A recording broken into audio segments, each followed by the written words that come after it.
Contrast uncut, yeah, you know that's us. Where we only speak the real and the real rock with us. Where we motivate the people and politic on success. Oh no, we ain't DJ Khaled, but they swearing we the best. Contrast uncut, contrast uncut, contrast uncut, contrast uncut.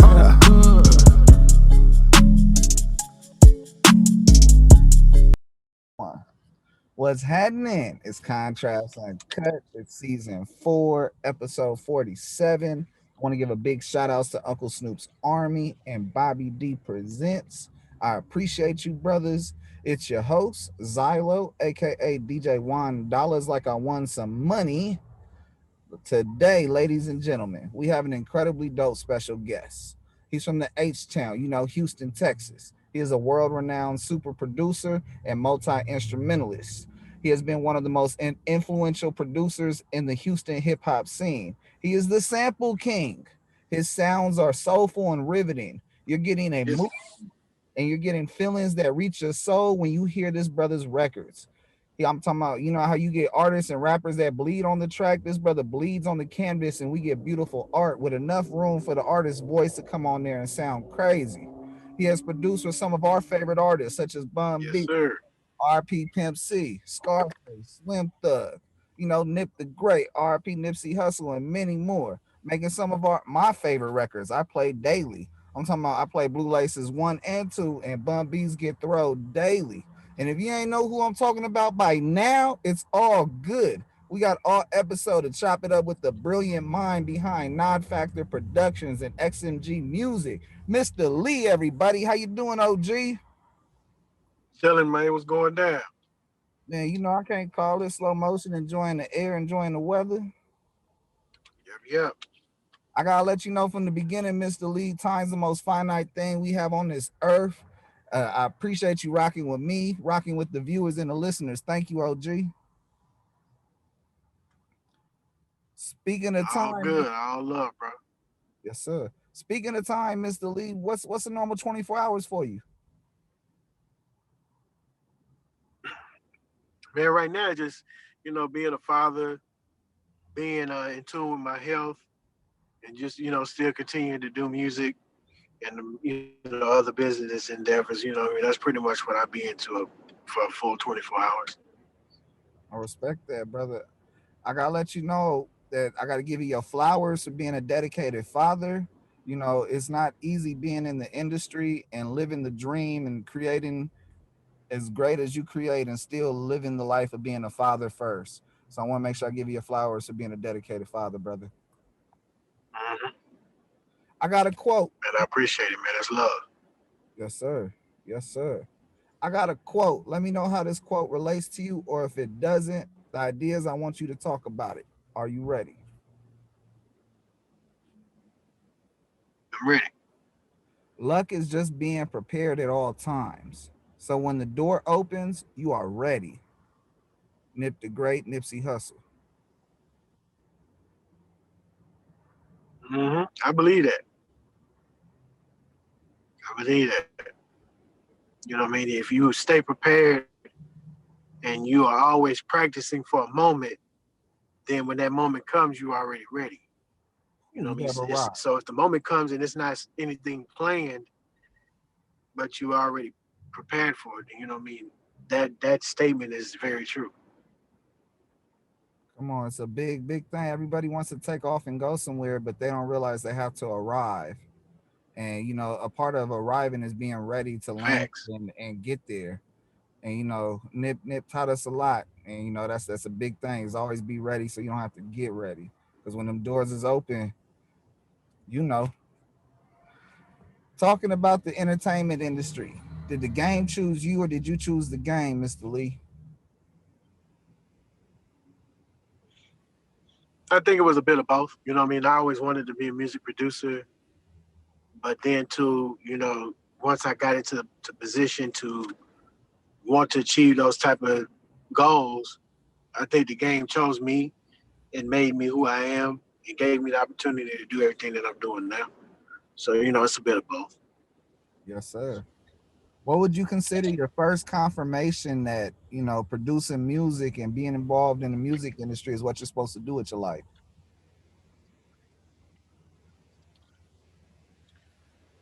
When I started getting plaques, Come on. no, and then when I started making music, period, you know what I mean?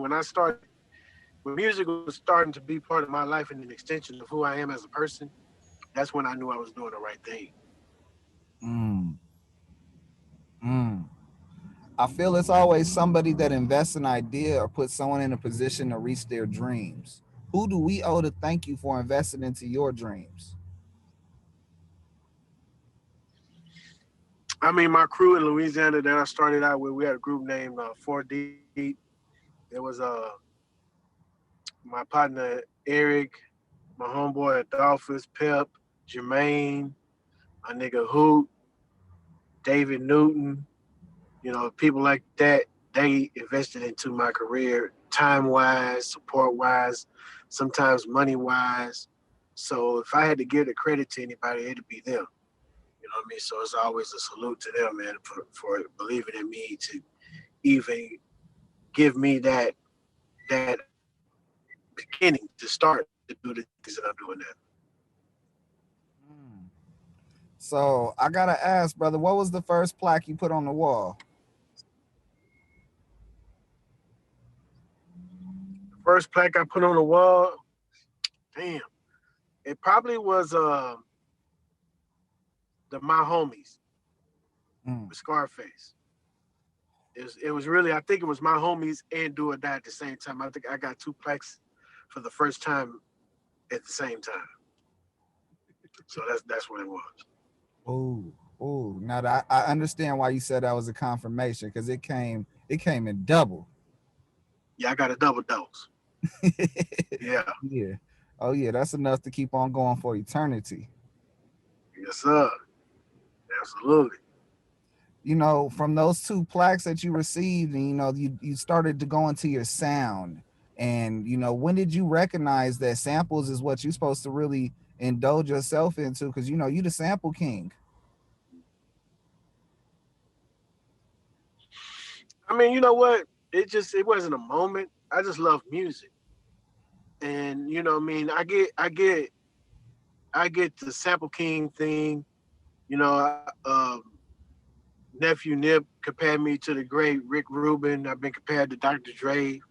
I've been compared to a lot of people. I just love music. So I hear music in different ways that other people don't hear it. That's why when I flip samples, I'm one of the best to do that type of shit because I hear it in so many different ways. I could take one song and sample it 5 or 6 different times. You'd never know it. You know what I mean? That's just how elite I am in that type of shit.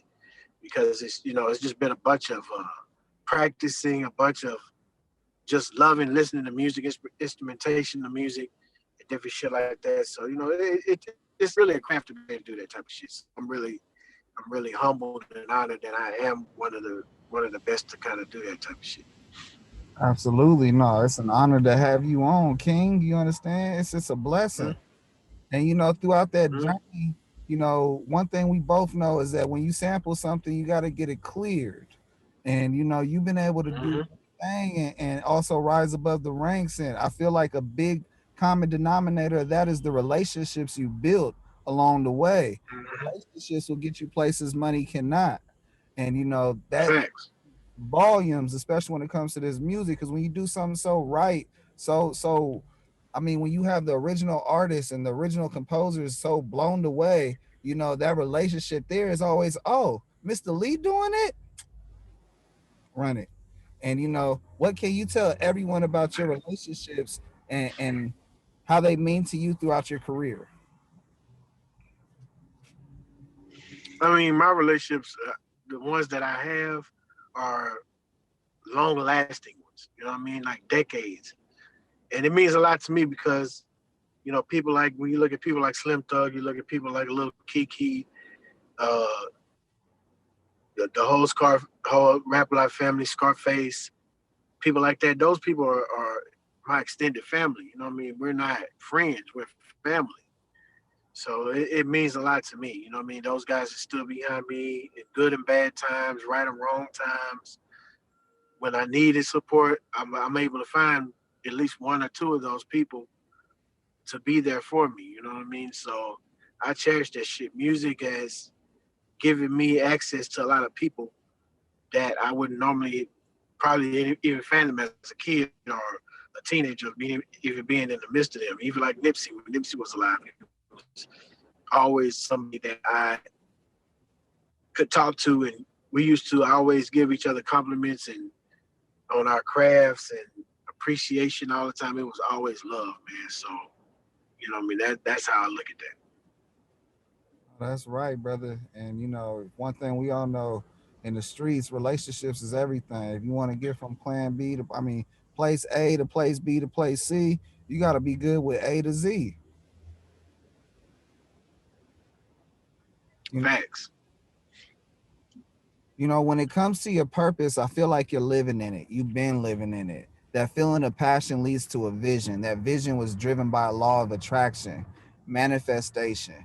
What can you tell the listeners about your journey on manifesting this brilliance of sound, this unorthodox of sampling, you know was that like, was it manifested? Did you see yourself saying, hey, I could see these songs, and you could literally pull the instruments apart and figure out how you want to reverse, put reverb, chop it, you know let what's the deal? I mean, making music is always is a spiritual um, process from the beginning. You know what I mean? It's something that's it's all vibrations and shit. You know what I mean? So yeah, you have to manifest that. You know what I'm saying? I hear music in my head all day, every day.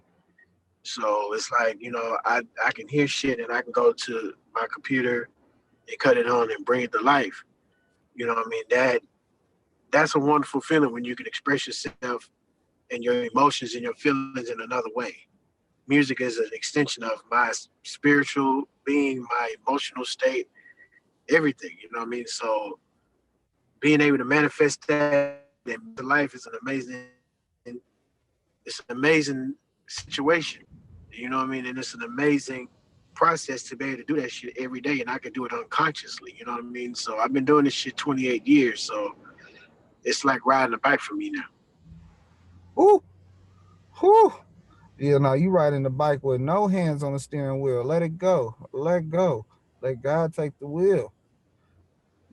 I feel like this 28 years, almost 30 years in the game, there has been a lot of work put in. I'm talking about probably 20,000 hours compared to some of the 10,000 hours that the outliers put on you to be a master of your work ethic.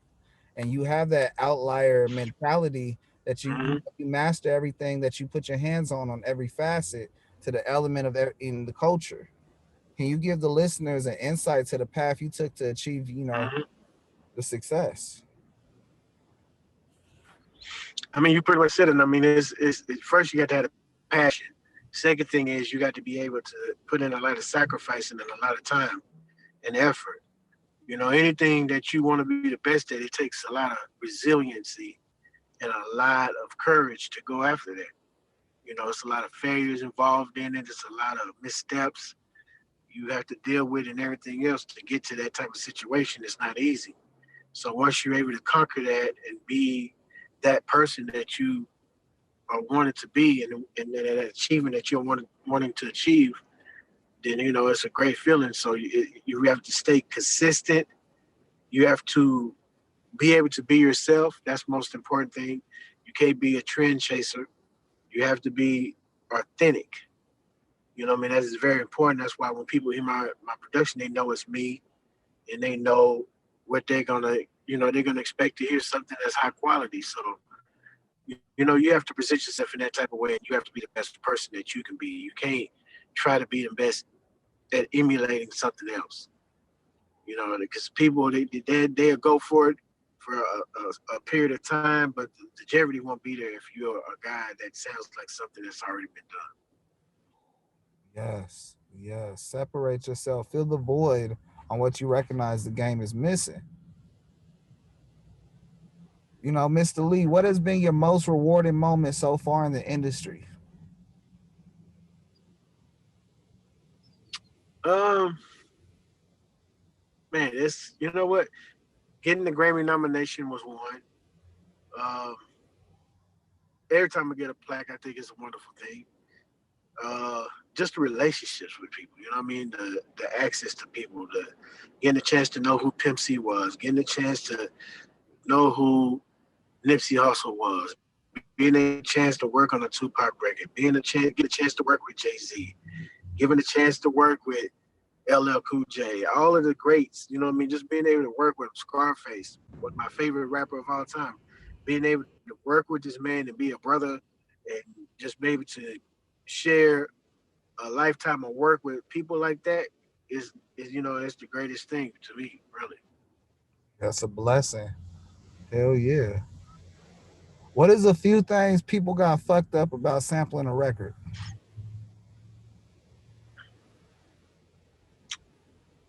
Man. You know, that's kind of a tough question. I think the biggest thing that people do when they sampling a record is listening to a record in its original entity and then sampling it and following the original way that the record was done. It's like it's like some of the most weakest shit to me because I feel like that's not you're not challenging yourself creatively when you're doing a record and it sounds exactly like this it's got the same feel that the original version have. I think the most impressive thing that you could do with a sample and things sometimes that I do with samples is that I put a sample in a track and sometimes you won't even know it's in there. Whew, whew. That's powerful. You fuck somebody up and they don't even realize. You catch them in a lie. Whew. Bro, my three favorite songs that you have produced, you know, I sort of said them in the intro because they are, you know, literally my go-to. I play them every day on my playlist. You know, number one, Blue Laces. Number two, Get Throwed. Number three, Blue Laces 2. What are your three favorite songs you produce? Uh Man, it's gotta be Blue Laces, both Blue Laces. We just put both of those together. Uh, Three Kings, and it's Get Throwed and You're Everything that both of those Bun records are, you know, I mean, some great records. Yes, I agree, brother. Powerful. You know, I normally don't like digging into the background of how some of the beats are made, especially because you have videos on some of the beats are made. But you know, I want to know a little bit of the backstory on the Three Kings record. You know, how did that come about, Three and Kings, how did that work out to the end? Because you know, them was three powerful kings. the Three Kings record was Betty Wright sample that I had made in the studio with a Slim Thug, and Slim Thug laid his verse to it, and then we was already tied in with Ti, so he was kind of cool with Ti, so he sent Ti the record. I think Ti was just getting out fresh out of getting out of trouble, legal trouble, so he really couldn't move around. So the most interesting thing about that record when they shot the video, it looked like all three of those guys was together, but Bun and Slim was in Texas and Ti was in Atlanta where he shot his. So you know what I mean? It was just a real live situation, man. That Three Kings record it's a special record because it was a record that really solidified Slim Thug as a major artist. He got his deal based off of playing that record on a demo for a record label that signed him and different shit like that. So you know what I mean? It was real dope, man. And then you know that's the first time I ever had really had a chance to fuck up with turntables. I scratched the Lil Jon shit in there. So you know what I mean? It's a lot of first times in that record. It's again, you know, it was a Lady Rice sample that I used. You know, it was just a really fun record, man. Really. You know, one other thing I gotta ask is that you know one of your records was sampled by Brockhampton, the pop group. You know, how did it feel to have your song flipped to a pop record? Man, that shit was dope. That shit was really dope, man. I forgot the name of the damn record. But Love It for Life. Yeah, that shit was it was dope, bro. I've heard it a couple of times, and I've heard a couple of people, a few people now starting to sample my records. Of course, you know I was a producer in the '90s when I started, so they sampled a lot of '90s records and different shit like that. So it was pretty cool, man. Pretty cool. Man, shout out Zylo. That came off from the South. So, I want to make sure I put a little limelight because, man, Houston got a ton of talent, and it's just now starting to see a lot of more of the light now. It had its run, and I feel like it should have continued to have the limelight it deserves. And you've been a forefront of all of that. Facts. I'm going to put a pause on the entertainment questions. I got my next segment. It's my awareness segment. It's near and dear to my heart and many other people. I'm talking about when them red and blue lights hit. I'm talking about when the high beam hits the back of the neck. I'm talking about we hearing the blurp sound, we getting pulled over. And, we both in our cars right now. I ain't trying to, God, protect us for this evening. But I like to ask every guest, when was the last time you were pulled over? And, what's some advice you can give in the situation so that they can make it out safely?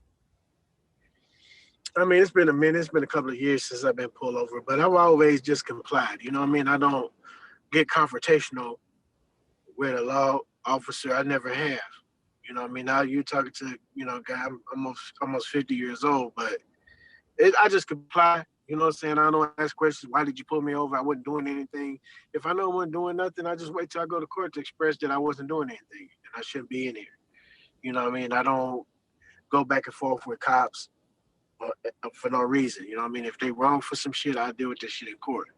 I have another day to get to court. You know what I mean? As a father and a son and a husband, it just ain't worth me arguing with a police officer about a traffic stop or about wanting me to step out of a car, or even if he detained me. You know what I mean? It ain't no need for me to argue with him. I just live another day and fight that shit in court.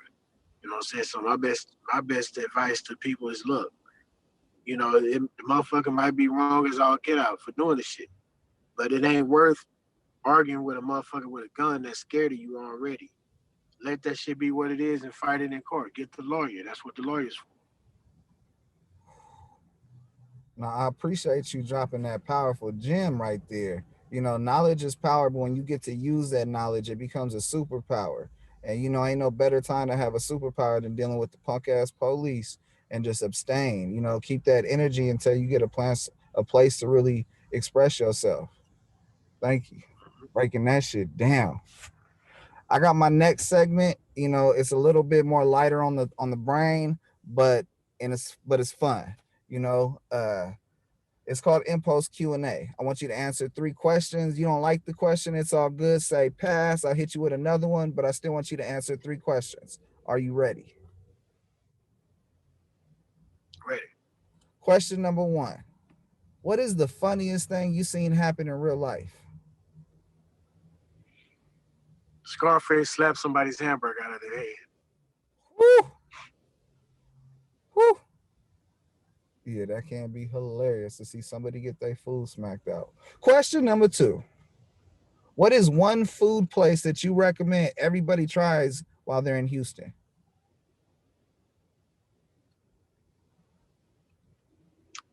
Papa's Steakhouse. Papa's Steakhouse. I'm writing that down.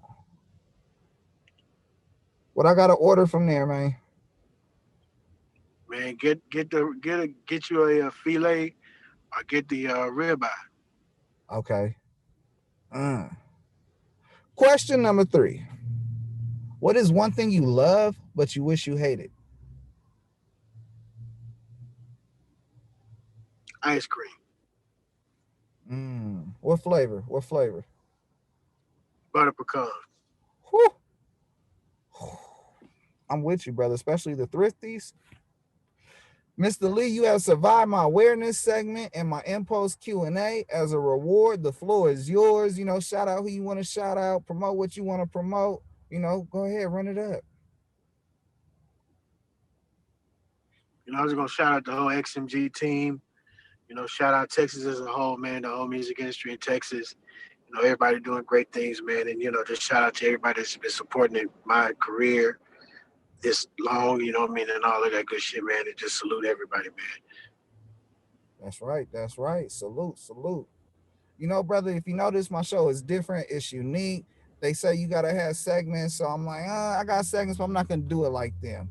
And I'm like, how do I keep that same energy and close out? The viewers knows it's coming. I'm going to hit you with it. You got any questions for me? How long have you been doing your podcast, and what are your tips on having a successful podcast? I've been doing the podcast since December of 2019. I got into radio in college, so I've been off and on for like 15 years. The most things you could do to be successful is, one, fill the void, recognize what people are not doing. Same thing like how you would if you're creating for music or for art or for TV. And number two, you want to create content that people can enjoy and also relate to. Everybody wants to have this stuff where they want to have blogs about eating and, doing all this wild stuff. But let's get to some content that, one, will stick with people, that will go past, the conversation. And number three, the best advice I can give it all is that, invest into what you're doing. If people don't see the value into what you're doing, how are you going to have people invest into your value and go somewhere?